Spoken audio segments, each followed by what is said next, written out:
Bonjour tout le monde, bienvenue sur le live. Alors je vois que c'est juste un tout petit peu trop bas. Je vais un petit peu remonter. Hop, voilà, là je pense que ce sera mieux et vous voyez bien l'espace pour cuisiner. Alors je vais attendre un petit peu que ça se connecte. Par contre je me rends compte que j'ai oublié un élément indispensable qui est le téléphone de Cédric. Donc le temps que vous vous connectiez, je vais aller le rechercher. Ah, bah ça va, il est pas loin. Il l'avait laissé là. Ouf. Ça va. Hop. Parce que, donc en fait, j'ai besoin de 2 téléphones pour faire ce live. Un pour me filmer et un deuxième pour avoir accès à la nouvelle application pour le Thermomix qui est le Cooking Center. Hop. Voilà. Donc, zoup. Alors, Cooking Center, où est-ce qu'il est passé Je cherche. Hein. Je connais pas du tout les téléphones qui sont pas des des iPhones. Je suis perdue. Alors, Cooking... Ah voilà, Cooking Center. Non, Cookie 12, zut. C'est pas grave. Cooking Center. Voilà. Hop. Donc, alors, je vais attendre un petit peu. Pour le moment, vous n'êtes que 4. Mais après, c'est les vacances aussi. Et donc, peut-être que vous êtes un petit peu à gauche, à droite. Dites-moi, ceux qui sont là, est-ce que vous m'entendez bien ? Est-ce que je suis sur la bonne page? Ah voilà, je vois que ça commence un petit peu à arriver. Bon, j'ai quelques minutes de retard, mais ça va encore. Hein, j'ai déjà fait bien pire. Donc, voilà. Alors, donc aujourd'hui, je vais vous expliquer le Thermomix Sensor. Donc, hop, il est juste ici. Voilà, dans sa petite boîte. Tout prêt pour des explications complètes. Hop, alors, je vais vous donner les explications complètes avec ce que j'ai appris, avec ce que j'ai utilisé, ce que je connais, etc. Maintenant, je ne vous promets pas que ce sera les meilleures explications du monde, mais en tout cas, je pense que ce sera largement suffisant pour comprendre le commencer et peut-être vous donner envie de l'acheter. Alors d'abord, sachez que le Thermomix Sensor n'est pas disponible en Belgique séparément. Il coûte 149 €. Et qu'est-ce que c'est le Thermomix Sensor? Eh bien, c'est une sonde en fait. Donc, on va ouvrir la boîte. Hein. Voilà, il est juste ici. Donc, c'est une sonde de température qui est connectée au Thermomix et à une application et qui est connectée en fait au degré près. Donc, elle va permettre de détecter la température au cœur d'un aliment qui est en cours de cuisson et du coup d'arrêter la cuisson au moment où c'est nécessaire pour dire ben voilà, si je veux une viande cuite à 54 degrés à cœur qui équivaut à une viande saignante, eh bien je peux l'arrêter dès que j'ai envie d'avoir par exemple une grosse entrecôte saignante au barbecue, eh bien je peux l'utiliser. Je peux également le faire au four. Donc 54 degrés pour en moyenne, hein, c'est une moyenne, 54 degrés, 54 à 56 pour saignant, 58 à 60, 62 pour rosé et au-delà de 64 ou 68 degrés, je pense, on est sur du bien cuit, pour vous donner une idée. Alors, il se présente donc comme ceci et il se compose de 3 éléments. Premier élément, c'est le boîtier, tout simplement, c'est celui-ci que vous voyez blanc. Donc, derrière ici, quand vous l'achetez, vous le recevez comme il est là, avec une pile à l'intérieur. Et ici, il y aura juste une petite languette qu'il faudra tirer pour qu'il puisse commencer à charger. Charger avec la pile qui est intégrée. Il faut le laisser charger minimum 2 heures avant la première utilisation. Pourquoi? Parce qu'en fait, il va charger donc ici la sonde de température qui se trouve juste ici. Hop, alors, pour l'ouvrir, voilà, comme ceci. Ce que je ne vous ai pas encore dit sur le boîtier, c'est qu'il était doté de 2 aimants, puisque lorsqu'on va cuire dans le four ou n'importe où, il faut que le boîtier soit à côté du Thermomix Sensor, qui est donc juste ici. Ça, c'est super important. Pourquoi? Parce que s'il n'est pas à côté, eh bien, la transmission n'est pas bonne. Donc, quand ça clignote vert, c'est que la transmission est bonne. Là, je suis juste à côté. Et quand ça clignote rouge, c'est qu'il a perdu la transmission. Soit vous êtes trop loin, soit il y a un élément qui perturbe le sensor et donc la transmission ne se fait pas. Et du coup, de toute façon, il vous préviendra soit via le Thermomix, soit via l'application. Ça, c'est vraiment super bien fait. Celui-ci ici, donc le petit sensor qui est juste là. Comment est-ce que... Donc, il est doté de plusieurs choses aussi. Premièrement, ici, vous avez la pointe. Il faut savoir que la détection de température se fait exactement à 2 cm. Donc, plus ou moins là où est mon doigt. C'est là qu'a lieu la détection de température à cœur. Quand vous le plongez dans l'aliment, que ce soit un aliment liquide ou un rôti comme on va faire aujourd'hui, c'est super important eh bien, de ne pas le plonger. Donc ça, imaginons que c'est le bas de votre casserole ou quoi, il ne faut pas le plonger jusque-là. S'il touche, forcément en fait la température ne sera pas correcte, ce ne sera pas à cœur. Il faut que dans la surface, en fait, ce soit vraiment plus ou moins comme ceci au milieu, pour avoir une vraie détection, et il faut piquer toujours à l'endroit où le gâteau ou le rôti ou quoi que ce soit est le plus épais. C'est super important. Pourquoi? Ça me semble logique. Si vous piquez, vous avez un rôti qui est très bas d'un côté et très haut de l'autre, et que vous piquez dans le côté très bas, eh bien, il va détecter la température du côté très bas, et donc ce sera pas assez cuit de l'autre côté. Donc toujours mettre le sensor dans la partie la plus épaisse. Ensuite, vous avez également ici, je ne sais pas si vous le voyez au niveau de la caméra, mais vous avez juste ici une petite ligne. Je vais essayer de vous montrer plus près. Voilà. Cette petite ligne, c'est super important qu'elle soit toujours dans la préparation. Donc, il faut plonger le sensor jusqu'à cette ligne. Sinon, la température détectée ne sera pas forcément 100% correcte. Maintenant, il y a des choses, moi, j'ai essayé de faire plusieurs choses hier. C'était pas toujours possible non plus de le mettre jusqu'à la ligne. Donc, voilà. Et ici, donc vous avez également la détection de température dans le milieu ambiant. Donc par exemple dans le four, il peut me dire que la chaleur aux alentours est à 220 degrés, mais que la température à cœur est actuellement de 57 degrés par exemple. Ça aussi, c'est tout à fait possible. C'est pour ça qu'il y a plusieurs températures dans cette petite sonde. Cette sonde, bien sûr, alors je n'ai pas regardé si elle passait au lave-vaisselle, mais enfin, vu la taille et vu le temps que ça prend à nettoyer, pour moi, ça me semble d'office, on la passe pas au lave-vaisselle. Mais après, voilà, je n'ai pas regardé si elle passait ou pas. Troisième élément avec ce sensor, eh bien, c'est juste ici. Hop, voilà. Vous avez la petite base du sensor qui est une base en fait en caoutchouc qui va venir se clipser sur des moules. Imaginons, je vais prendre le bol de mon Thermomix ici. Imaginons que ce soit un moule à gâteau. Eh bien, je viens le mettre comme ça. Alors déjà là, ça n'irait pas parce que le bord ne convient pas. On va le mettre ici. Voilà. Voilà, comme ceci, plus ou moins clipsé, et on viendrait mettre le sensor dedans. Je précise tout de suite que le sensor ne va pas dans le bol du Thermomix. C'est juste un exemple avec un récipient qui serait éventuellement un moule à gâteau. C'était juste pour vous montrer, le sensor ne va pas dans le bol du Thermomix. Jamais. C'est uniquement pour une cuisson au four, pour une cuisson dans une poêle sur la taque éventuellement, ou également une cuisson sur un barbecue pour une grosse pièce de viande. Avec ça, vous allez pouvoir faire quoi? Eh bien, vous allez pouvoir cuire avec le sensor toutes sortes de choses. Bien sûr, la viande, que ce soit poulet, bœuf, porc, agneau, toutes sortes de viandes que vous voulez. Il va d'ailleurs, je vais vous montrer via l'application, mais il va vous donner toutes les sortes de viande, les morceaux de viande, etc. Donc ça, c'est vraiment très très bien fait.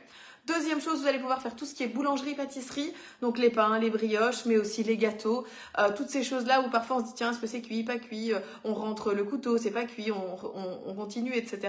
Là, vous aurez vraiment une détection à cœur. Et troisième chose aussi que vous allez pouvoir faire et qui est super intéressante, c'est les poissons entiers ou les morceaux de poisson. Là, pareil aussi, la cuisson à cœur n'est pas forcément la même. Donc voilà. Pour le ranger, c'est super important. Regardez, on le range toujours dans la partie en plastique ici. Et puis cette partie en plastique va venir se clipser là. Ça permet quoi? Ça permet tout simplement que quand on ouvre la boîte, le sensor soit facilement accessible. Si vous le clipsez ici, d'abord le boîtier ne se fermera pas et en plus ce n'est vraiment pas pratique pour prendre le sensor. Donc je le répète, il est à 149 € et il n'est pas disponible actuellement en Belgique, sauf si vous achetez un Thermomix ce mois-ci, vous recevez gratuitement le sensor donc d'une valeur de 149 € et vous recevez en plus un découpe-minute d'une valeur de 125 €. Donc le découpe-minute, je le rappelle très brièvement, mais c'est un accessoire qui va permettre de râper et de trancher tous les aliments, donc que ce soit des fruits, des légumes, du chocolat, du fromage, des saucissons, etc. Voilà, il peut vraiment un petit peu tout faire. Donc voilà, des légumes pas trop mous bien sûr, un saucisson pas avec des noisettes, voilà, il y a des petites choses quand même à savoir, mais en gros ça fonctionne bien. Alors, bonjour à tous ceux qui sont arrivés entre temps. Je voudrais être sûre que vous m'entendiez bien avec le micro. Je l'ai connecté normalement, mais voilà. Comme ça, je suis sûre. Et deuxièmement, s'il y a quelqu'un qui saurait partager le live sur mon groupe en même temps, donc Momix by Amandine, le groupe, ce serait super. Et puis, si vous avez envie de le partager sur un autre groupe Thermomix, eh bien, c'est avec plaisir. Alors, donc, on va tout de suite démarrer. Alors là, il est revenu sur la recette de ma pâte à crêpes. Voilà, je vais fermer la recette. J'ai fait des pâtes à crêpes pour mes enfants ce matin. Voilà, donc ça c'était pour l'explication du sensor. Si vous n'avez pas entendu l'explication du sensor, je mettrai de toute façon le live en replay disponible, soit directement sur la page Facebook, soit sur YouTube. D'ailleurs, si vous me suivez sur YouTube, n'oubliez pas aussi de vous abonner à ma page Facebook et Instagram. Tout porte le même nom, c'est Momix by Amandine. Juste sur Facebook, c'est Momix by Amandine-page. Faites attention au nombre de followers, parce qu'il y a plusieurs pages qui m'ont copié pour faire des arnaques et certaines sont à 1000 followers. Donc voilà. Donc faites super attention de prendre celle avec 12 000 followers pour Facebook. Instagram, je suis à 7 000 et quelques et le groupe c'est 14 000 et YouTube, on est à 18 000. Mais donc faites bien attention de prendre les bonnes chaînes et autres pages de réseaux sociaux. Allez, on démarre tout de suite. Donc, pour ça, vous voyez, je me suis munie un petit peu de choses différentes. Donc, j'ai mon Thermomix. On ne va pas se le cacher, aujourd'hui, il ne va pas servir à grand-chose.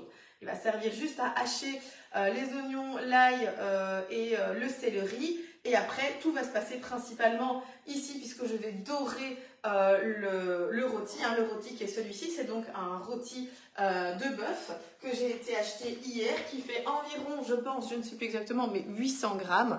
Voilà. Et donc, vous voyez, il est quand même bien épais. J'ai demandé exprès au boucher qu'il soit bien épais. Je lui ai dit, je veux quelque chose de très épais, parce que je voulais vraiment voilà, mettre aussi toutes les chances de mon côté et que tout fonctionne bien pour vous montrer le principe du sensor. Je vais donc aussi utiliser la fabuleuse pour pouvoir cuire ici sur ma taque et ensuite la mettre au four. Donc qu'est-ce que je vais faire? Je vais déjà préchauffer mon four à 180 degrés. Je vais enlever ici, j'ai ma toile de cuisson Guy de Marle dedans. Voilà. Zoup, et donc je vais lancer à 180 degrés. Je vais juste aller voir, est-ce que quelqu'un a dit qu'on entendait bien ou pas? Oups, je fais des bêtises. Oui, très bien, on entend super bien. Magnifique, c'est génial. C'est la magie du micro. Ok, alors, donc, premièrement, ici, je vais remonter le bol parce que je viens de le nettoyer. Donc, je l'avais laissé sécher quelques minutes pour qu'il puisse tranquillement sécher. D'ailleurs, il y a encore des gouttes. Un essuie, voilà. Hop. Parce que, comme on avait fait des crêpes ce matin, j'avais vraiment bien tout nettoyé. Mais je vois qu'il reste des petites gouttes, mais c'est bon, ça ira. Hop, ok. Alors, je viens mettre donc mon bol ici. Il n'y a pas de recette, ce n'est pas une recette précise que je vais faire là maintenant. Je vais simplement venir prendre des oignons. Donc là, j'ai pris 2 oignons. Il y a 5 gousses d'ail et un peu de céleri. Je vais venir détailler tout ça en morceaux. Je vais prendre un couteau. Hop, voilà, ah oui. Alors, vous étiez nombreux à me demander cette semaine comment allait ma main. Ça, je vais mettre ici, voilà. Eh bien, ça va mieux. Franchement, ça va mieux. La seule chose, c'est que j'ai quand même toujours assez mal pour certaines choses. Et donc, je fais avec. J'ai rendez-vous chez un spécialiste lundi prochain. Donc, voilà, pour ceux qui avaient suivi. Alors, donc, ici, je coupe mon oignon. Ouais, je ne sais pas pourquoi je l'ai coupé en 4. Voilà. Donc, je viens mettre... Alors, pour ceux qui veulent des poids, parce que je sais qu'il y en a qui aiment bien avoir un poids précis, moi, j'ai dit que je mettais 2 oignons, mais comme ça, vous avez une idée. Il y a, on va dire, 200 grammes d'oignons, il y a 191 grammes exactement, et 5 gousses d'ail, ce qui équivaut à 25 grammes d'ail. Voilà. Ensuite, à ça, je viens rajouter ici, donc, j'ai un céleri qui est en fin de vie. C'est un céleri qui vient du magasin.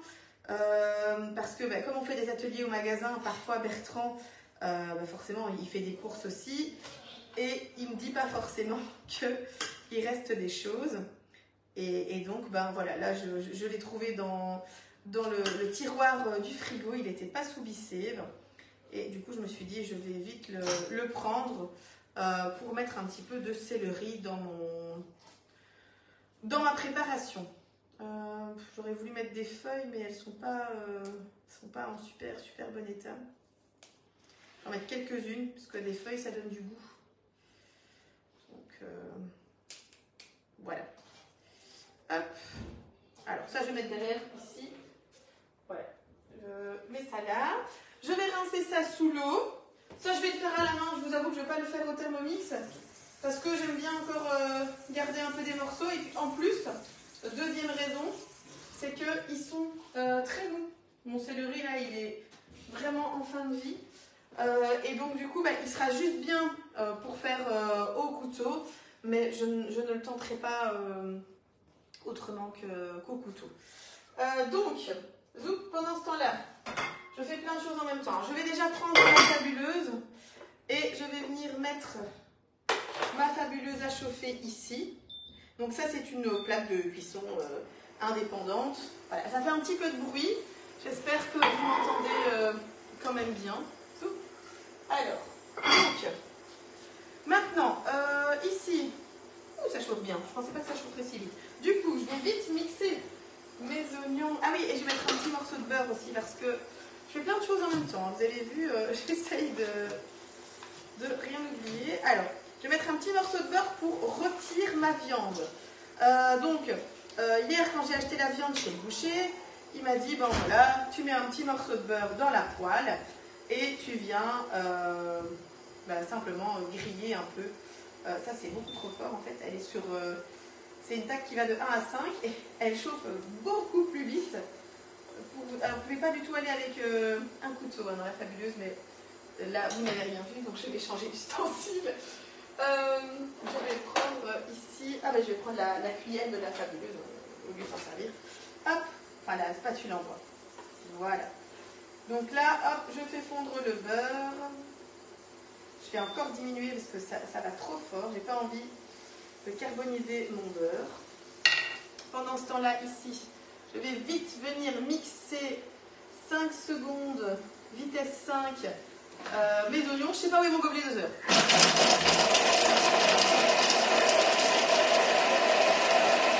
Nickel, voilà. Pendant ce temps-là, donc là c'est bien chaud. Alors moi j'ai toujours tendance à faire ça, je ne sais pas vous, mais j'aime bien saler et poivrer avant de mettre ma viande. Peut-être qu'il y a des gens qui vont me dire « Ah non, c'est pas vrai, tu fais ça, on peut pas, ou je sais pas quoi, il marche pas celui-là. » Hop, je vais prendre du sel ici. Youps. Là j'ai vraiment l'impression que vous êtes avec moi dans ma cuisine quand je fais à manger tous les jours. Donc un peu de sel, voilà.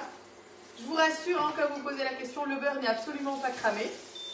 Voilà, il est vraiment juste bien. Et donc maintenant, je vais venir prendre ma pièce de viande. Hop, et je vais la saisir. Donc je vais la saisir quelques secondes d'un côté, enfin quelques secondes un peu plus peut-être, d'un côté et de l'autre. Le but, c'est de la colorer, hein, parce que comme on discutait avec le boucher, bien sûr, le four, ça ne colore pas spécialement, donc c'est toujours nécessaire de colorer la viande avant de la passer au four. Alors là, j'ai pas de hotte. Il y a peut-être une petite mini hotte intégrée, je sais pas, en tout cas ça fait du bruit. Mais voilà, hop. Là, elle est déjà bien colorée. Voilà. Alors, ce qu'il y a d'avantageux avec cette poêle, c'est qu'après ça, je vais pouvoir tout simplement en fait la passer au four. Là, je vais rajouter tous mes petits légumes, je vais rajouter mes oignons, je vais rajouter mes petites branches de céleri, hop, et je vais tout mettre au four pendant, je n'en ai aucune idée, puisqu'en fait c'est mon Thermomix, enfin c'est mon sensor qui va me dire combien de temps. D'ailleurs, après je vais le connecter aussi. Donc là, j'ai mes oignons, je vais vite vous montrer. Hop. Voilà, j'ai mes oignons qui cuisent ici. Enfin, qui cuisent, qu'est-ce que je raconte? Qui sont mixés. Là, ici, je vais vous décrocher 30 secondes. Je vous emmène avec moi. Hop. Voilà, comme ça, je vous montre un petit peu aussi ici la cuisson. Hop. Voilà.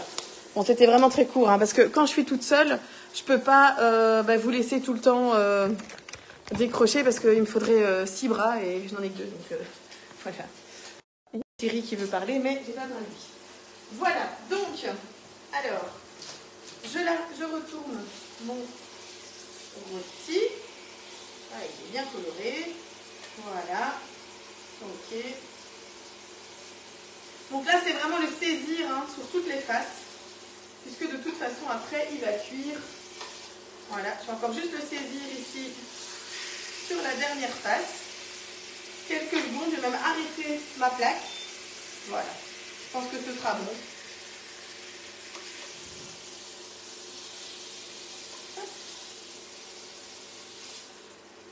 Voilà. Ok. Donc, j'essaye de m'en sortir comme je peux avec ceci. Donc là, je vais enlever la plaque et je vais mettre ma poêle dessus. Alors, no stress, hein, je vois déjà tous les stressés. Elle a mis sa poêle brûlante sur son plan de travail. Ben oui, c'est parce que c'est du Decton. C'est pour ça que j'ai acheté du Decton. C'est pour pouvoir faire ce genre de choses en fait. C'est pour pouvoir justement poser une poêle brûlante, couper dessus directement sans avoir de soucis. Donc, je vous montre ici, hop, à quoi ressemble pour le moment mon rôti. Vous voyez, il est super bien. Ouh, il a failli tomber par terre. Il est super bien coloré. Hop, à ça, je vais donc rajouter maintenant les oignons. Donc, je vais mettre les oignons et l'ail sur le côté. Je vais répartir, hein, je vous rassure. Pas tout mettre d'un côté. Hop. Voilà, donc ils vont caraméliser au four, hein, no stress. J'aurais pu les mettre avec, mais voilà. Je vous avoue que je ne fais pas souvent des rôtis au four, hein, je ne vais pas vous mentir. C'est pas mon repas que je fais souvent. Ma maman, elle faisait ça souvent le dimanche, un rôti. Moi, pas. Parce que j'ai tellement d'autres choses à faire avec le Thermomix, mais là, je trouve ça sympa de pouvoir tester. Il y en a un peu beaucoup, hein. Mais après, c'est toujours bon, hein, les oignons avec un rôti. Donc, hop, voilà. J'en mets un petit peu partout. Ok. Ensuite, à ça, je vais donc mettre, j'en mets partout, hein. Je vais donc rajouter ici des tout petits morceaux de céleri. Voilà, donc ça c'est un choix de ne pas le mettre au Thermomix. Voilà, c'est vraiment mon choix. S'ils avaient été bien durs, bah, je vous avoue que je les aurais passés au découpe minute. Mais là, ils étaient tellement mous que ça n'aurait pas été. Il ne faut pas trop que je me rapproche de la poêle, parce que c'est quand même assez chaud, hein. Je sens la chaleur à côté. Donc hop, on vient mettre un petit peu de céleri. Zoup. Voilà. Je vais mettre les feuilles. On met zoup comme ça. Ensuite, à ça, je vais venir rajouter mes pommes de terre. Parce que donc, ce que je ne vous ai pas dit, c'est que je fais un plat super complet. Je teste, hein, j'ai jamais fait ça. Donc voilà, je vais venir rajouter des pommes de terre. Cédric m'en a fait pas mal. Heureusement qu'il était là pour m'aider parce que bien sûr, j'avais oublié le sensor au magasin. Donc du coup, hop, voilà. Hop. Hop, donc je mets des petites pommes de terre un peu partout. J'ai pas peur de recouvrir mon truc, hein. Ça m'est égal. Hop, il faut quand même juste que je laisse de la place un peu pour les carottes. Je vais m'arrêter là au niveau pommes de terre, parce que je fais déjà pas mal au niveau pommes de terre. C'est pas mal. J'ai des carottes. Ah oui, j'ai des branches de romarin, si j'ai pas mis ça. J'aimerais vous dire que c'est du romarin de mon jardin, parce que j'ai un énorme arbuste de romarin. Mais non, c'est du romarin que Bertrand a acheté pour l'atelier Jean. Et comme il en restait, bien du coup, me voilà avec le romarin en plus. J'ai mis 3 grandes branches pour que vous sachiez. À ça, je vais donc rajouter maintenant. Ah oui, je vais mettre un peu de sel sur les pommes de terre. Un peu, parce que j'ai pas les sel. Un peu de sel là. Hop, je vais mettre aussi du poivre. Voilà. Et je vais rajouter des épices. C'est un topping magique. Donc, en vendant dans mon magasin, c'est un mélange de sel, de tomates, de paprika, cumin noir, de l'ail, de l'oignon, du poivre et du piment avec des traces de sésame. C'est très très bon. On utilise ça très souvent au magasin. Hop. Voilà. J'en mets donc sur les pommes de terre. Ça va leur donner un petit goût. Ça, c'est bonheur, hein. Mettez ça. Hop, je vais aussi en mettre sur le rôti. Voilà, faut pas hésiter. Je connais, hein, donc je sais la dose que je peux mettre. Voilà. Ici en dessous, j'ai bien envie de rajouter 2-3 petites noix de beurre. Déjà tous ceux qui doivent faire régime, y compris moi, hein, parce que je vous rassure, je suis pas enceinte, je suis juste grosse. Parce que voilà, je préfère le dire avant qu'on me dise ah t'attends le troisième. Non, jamais. Il n'y aura jamais de troisième, donc si vous y pensiez, sachez que pas du tout. C'est pas du tout prévu et il n'y en aura pas.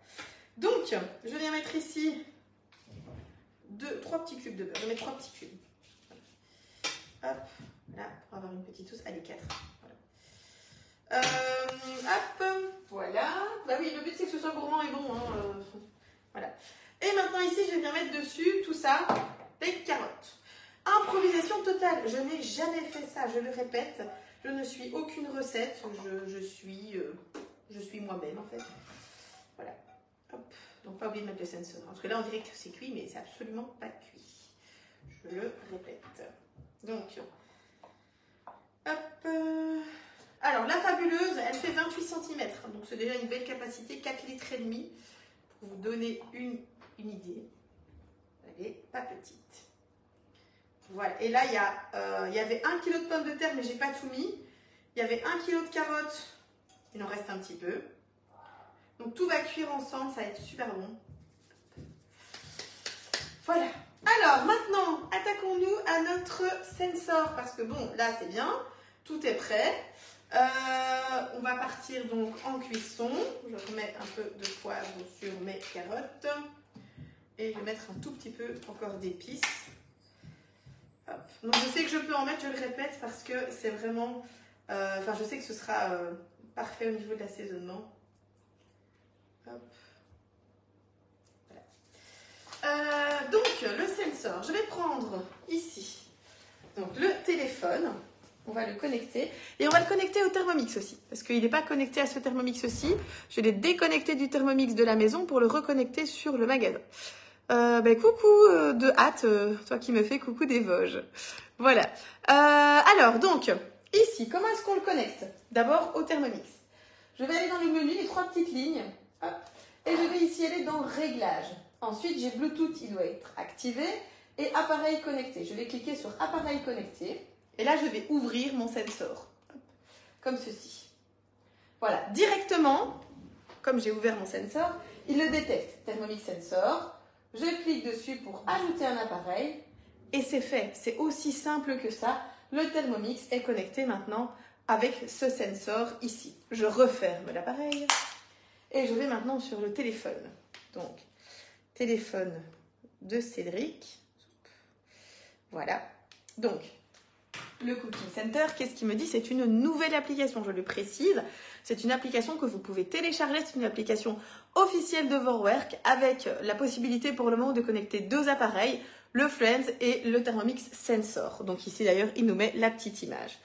Voilà. Je vais cliquer sur le petit plus. Il me demande qu'est-ce que je veux connecter. Je veux connecter le Thermomix Sensor. Il me dit activer la fonction Bluetooth. Voilà, autoriser. Zoup, et envoyer des notifications, il faut autoriser. Si vous n'autorisez pas Cooking Center à vous envoyer des notifications, vous ne saurez jamais quand c'est cuit. Donc, je clique sur suivant. J'ouvre d'abord ici mon Thermomix Sensor, de nouveau. C'est comme ça qu'il envoie le Bluetooth. Démarrer avec Thermomix Sensor, démarrage rapide. Donc là, il explique température ambiante max 275 degrés et température à cœur 100 degrés maximum. Il faut toujours que l'encoche de référence doit être insérée dans l'aliment pour garantir des relevés de température corrects et pour des pâtes qui continueront à lever pendant la cuisson. L'encoche de référence ne doit pas nécessairement être complètement insérée, mais elle doit être insérée dans l'aliment quand même. Elle doit toucher l'aliment. On vient placer la sonde comme ceci, insérer toujours les capteurs dans la partie la plus épaisse de l'aliment, comme je vous disais tout à l'heure, mais sans toucher l'os ou les boîtes. On utilise le support dans certains cas si ce sont des pâtes liquides comme des gâteaux ou des choses comme ça. Ici, ce ne sera pas nécessaire. Toujours positionner la sonde avec le chargeur à maximum 1 mètre l'un de l'autre. Et on va l'utiliser ici donc en mode manuel. Recherche, voilà, il l'a trouvé directement. Connexion. Donc toujours avoir le sensor ouvert pendant ce moment-là. Hop. Voilà, il est connecté. Parfait. Il me dit qu'actuellement il fait 21 degrés chez moi. Donc, il détecte la température ici Là. Donc, qu'est-ce que je vais faire maintenant? Je vais cliquer ici sur le Thermomix Sensor et je vais cliquer sur plus. Non, je vais cliquer sur ici, oui, voilà, hop, régler la température. Et là, il me demande, est-ce que je veux le faire en mode manuel? Je connais exactement la température que je veux à cœur. Le boucher m'a dit 54 degrés du saignant, 52-54 degrés du saignant, 58 à 62 pour du rosé et 68 degrés pour du bien cuit. Est-ce que je veux faire un gâteau, du pain, du bœuf, du porc, de l'agneau, de la volaille ou du poisson? Ici, je veux faire du bœuf. Coucou ma chérie. Je veux faire un beefsteak, un rôti ou par exemple autre de l'haché. J'ai aussi la possibilité, le porc, est-ce que je veux faire un beefsteak, un rôti ou autre? Agneau, ce sera toujours pareil en fait. Voilà, hop, volaille, il va me demander est-ce que je veux faire du poulet, de la dinde, du canard, de l'oie. Donc c'est quand même très précis. Hein. Je sélectionne du poulet. Est-ce que je veux faire un filet entier, cuisse, pilon, haché ou un burger? Je sélectionne cuisse. Il me dit que la température doit être de 95 degrés. C'est hyper bien fait. Ici, on va donc repartir sur le bœuf. C'est un rôti de bœuf. Est-ce que c'est un rôti de filet, de poitrine, de côte de bœuf, de tranche, un gîte à la noix, une aiguillette de baronne, un jarret, un rumsteak, un paleron, un chateaubriand, une côte de bœuf ou autre? Je n'en ai aucune idée. Moi, je suis arrivée chez le boucher. Je lui ai dit, je veux un rôti. Il m'a dit, voilà. Et donc, voilà. Je ne sais pas. J'en sais rien. Je veux dire un filet. Je n'en ai aucune idée. 57 degrés pour une... Ah ben voilà. Et ils sont presque d'accord avec mon boucher, en tout cas. 57 degrés pour une cuisson saignante ou saignante plus 52. Il l'avait dit entre 52 et 54, donc on y est. À point, c'est 63. Cuit, c'est 68. Et bien cuit, c'est 74. Moi, je vais prendre du coup ici saignant à 57 degrés, mais je vais régler moi-même à 58 degrés. Je vais mettre 58 degrés. Il me demande si j'utilise un grill. Est-ce que je suis sur le barbecue ou est-ce que je vais dans le four? Ici, je vais aller dans le four. Je clique sur commencer. Et là, il me met une petite vidéo. Insérez la sonde au centre de la partie la plus épaisse de la préparation et veillez à ce que la pointe de la sonde et l'encoche soient à l'intérieur de la préparation sans toucher l'os. Donc là, il me met la vidéo. Si c'est un burger, si c'est un filet, il me demande de l'insérer comme ça. Donc sur le côté, je vous avoue que je ne l'aurais pas inséré comme ça. Je l'aurais inséré comme ça. Du coup, ça m'ennuie parce que j'ai déjà mis mon bazar. Voilà. Mais c'est pas grave. Ok. 58 degrés. Température cible. Actuellement, je suis à 22. Donc, il me dit la température que je vais atteindre, c'est 58 degrés. Et la température actuelle, c'est 22 degrés. Il me demande de mettre sur le feu. Donc, hop. Je vais donc ici maintenant plonger mon Thermomix Sensor. Donc, je vais le mettre du coup ici sur le côté. Je vais l'insérer dans ma viande. Ça rentre très facilement. Là, la température devrait baisser immédiatement puisque mon rôti était au frigo. D'ailleurs, exactement, il baisse 20, 19, 18, hop, 17 degrés. Voilà, comme mon rôti était au frigo, forcément, regardez, je vous montre. Voilà, il est occupé de baisser. La température actuelle est de 16 degrés. Alors, je vais vous décrocher pour vous montrer comment j'ai inséré le Thermomix Sensor. Hop, voilà, venez. Oups. Donc, regardez, je l'ai inséré comme ceci. Je l'ai donc mis ici sur le côté de ma viande, sur le côté plus épais. Le côté moins épais est ici. Donc là, on est bien au côté plus épais. Ma sonde est bien insérée, hop, jusqu'au petit trait. Et donc, je suis vraiment bien dans mon beefsteak. Enfin, dans mon rôti. Voilà. Alors, je vais mettre donc ceci au four. Zoup. Voilà. Revenu. J'avais mal mis. Voilà. Là, je pense que c'est bon parce qu'il faut faire attention avec les iPhones. Si on appuie sur deux boutons en même temps, ça a fait appel d'urgence. Donc voilà. Alors, je vais donc insérer maintenant mon rôti dans le four. Donc là, je n'ai pas besoin du Thermomix en soi pour cette étape-ci. Je n'en ai pas besoin. Je vais donc prendre ici ma cocotte fabuleuse. Attention. Alors ici, pour le moment, je ne vais pas mettre le couvercle. De toute façon, je vous avoue que j'ai testé avec le couvercle et il perd la connexion. Je vais donc ici mettre, oui, je laisse mon four ouvert, hein, mais je fais 35 choses en même temps, mon boîtier sur le four, comme ceci. Ah, voilà. J'insère ma poêle fabuleuse dedans, qui est hyper lourde, du coup, et je n'oublie pas d'enlever la poignée. Ça, c'est super important, si vous voulez avoir, enfin, toujours une poignée à la sortie, donc très important, on enlève la poignée. Et donc maintenant ici, regardez, voilà, donc je suis actuellement toujours à 15 degrés. Hein. La température de l'intérieur de ma viande était de 15 degrés. Je l'ai sortie, allez, 10-15 minutes avant le live. De toute façon, c'est mieux. C'est mieux de sortir les viandes, allez, une demi-heure, 3/4 d'heure avant de les cuire. Surtout si ce sont des grosses pièces. Comme ça permet de réchauffer la viande et de ne pas avoir quelque chose qui est trop cuit au-dessus et pas assez cuit à l'intérieur. Voilà. Donc, là ici, voilà, il me dit que la température, donc mesurer la température et estimer le temps nécessaire pour que ce soit prêt. Tout à fait, c'est fait, c'est ce que je voudrais faire. Là, il est occupé de le faire, je pense. Je sais pas trop, je vous avoue que c'est la première fois que j'utilise, enfin non, c'est la 3e fois que j'utilise. Hier, je l'ai utilisé pour un gâteau et pour le pain. Mais c'était connecté via le Thermomix, donc c'est lui qui a tout réglé. Et je l'avais utilisé 2 fois en réunion pour faire une brioche et pour faire un autre gâteau. Donc voilà. Mais donc ici, je peux également aller sur le Thermomix Sensor, voilà. Et il me dit qu'actuellement, donc sur mon... Regardez, là il est occupé d'estimer le temps, mesure en cours. En fait, donc là il est effectivement occupé d'estimer donc la température extérieure de mon four. Et regardez, donc sur mon Thermomix aussi j'ai les indications. Voilà. Donc il est occupé d'estimer le temps. Il me dit qu'actuellement la température donc de ma viande est toujours de 15 degrés. Il faut quand même le temps que ça chauffe. Et que je veux une viande de bœuf, hein, voilà le petit dessin, 58 degrés, donc saignante. Le Thermomix, je peux l'éteindre. Je n'ai pas besoin de garder mon Thermomix allumé puisque j'ai mon téléphone et que c'est mon téléphone qui va me prévenir quand est-ce que c'est cuit. Donc je n'ai pas besoin de garder le Thermomix allumé, je peux l'éteindre sans aucun souci. Voilà, donc là il est toujours occupé de mesurer. De toute façon, je ne suis pas obligée de rester à côté. Là, je peux partir, je m'en ai au moins pour une demi-heure, hein, minimum. Mais donc, je peux partir si j'ai envie, faire un tour. Ça va pas trop loin, hein, quand même. Et voir l'évolution de la température au fur et à mesure et me dire, ok, là, il faut que je rentre parce que dans 3 degrés, c'est atteint. Et les 3 derniers degrés, ça va quand même assez vite. Donc, voilà.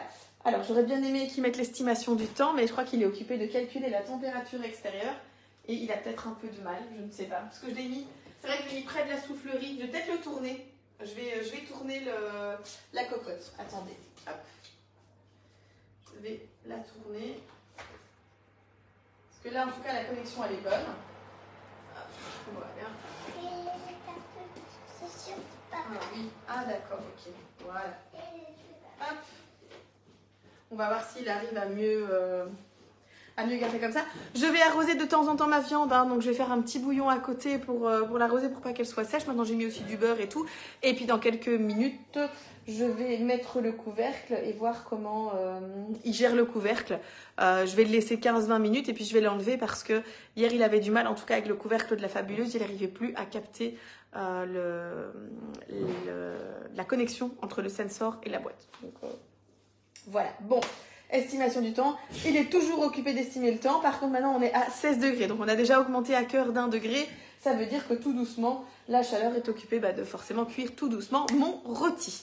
Voilà, de toute façon on va se laisser ici. Je vous avoue que je ne vais pas attendre que le rôti soit cuit, mais je vous remercie en tout cas d'avoir été là ce matin. Vous étiez très peu nombreux, mais c'est pas très grave. N'hésitez pas en tout cas à me dire si vous avez vu le live en replay et surtout aussi si vous venez d'un autre groupe ou d'une autre page, eh bien n'oubliez pas de vous abonner parce que sinon vous ne serez pas prévenu des autres lives et de toutes les recettes et de toutes les petites stories que je vous partage tout le temps.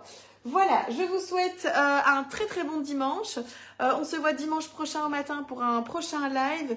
Et à mon avis, jeudi, je vous prévois une chouette journée cuisine pour l'ascension. Donc, on va vous partager plein de choses. J'ai une amie qui va venir cuisiner Graziella avec qui j'avais fait le magnifique trompe-l'œil cagette de fruits.